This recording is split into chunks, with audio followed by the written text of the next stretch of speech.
नमस्कार मित्रांनो, मी अशोक कबनूरकर बोलतो आहे. एक बोधकथा तुम्हाला सांगणार आहे. एका जंगलामध्ये एक कावळा आणि चिमणी राहत होते.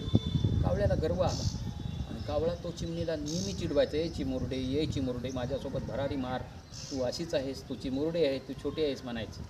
चिमणी म्हणायला लागली, कावळे दादा हे बघ, मी पक्षी आहे, तू पण पक्षी आहेस, तू पण चांगलं जग, मला पण चांगलं जगू दे. मी तुला भाऊ मानले, तू मला बहीण मान, प्रेमानं वाग, आपुलकीनं वाग, असं चिडवू नकोस.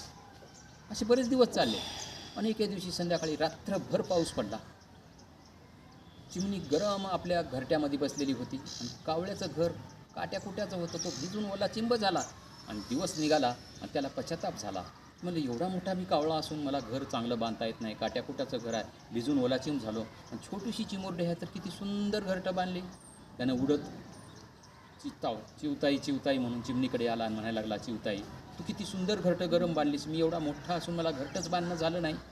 त्यावेळेस ती म्हणायला लागली, अरे वेड्या म्हणली, तू अज्ञान आहेस म्हणलीस, अनाडी आहेस, तू जर शिकला असलास तर तुला बोलताही आलं असतं पण तुझं जीवन बदललं असतं. म्हणलं तू न शिकल्यामुळं तुला घरटंही बांधता आलं नाही, तुला बोलतासुद्धा येत नाही. म्हणून शिक्षण ही फार काळाची गरज आहे. शिक्षण महत्त्वाचं आहे. शिक्षण शिकल्यानंतर माणूस कसं बोलावं, कसं वागावं हे शिकतो, समाजामध्ये कसं वागावं शिकतो आणि त्याची लाईफ, त्याचं जीवन बदलून जाते. धन्यवाद.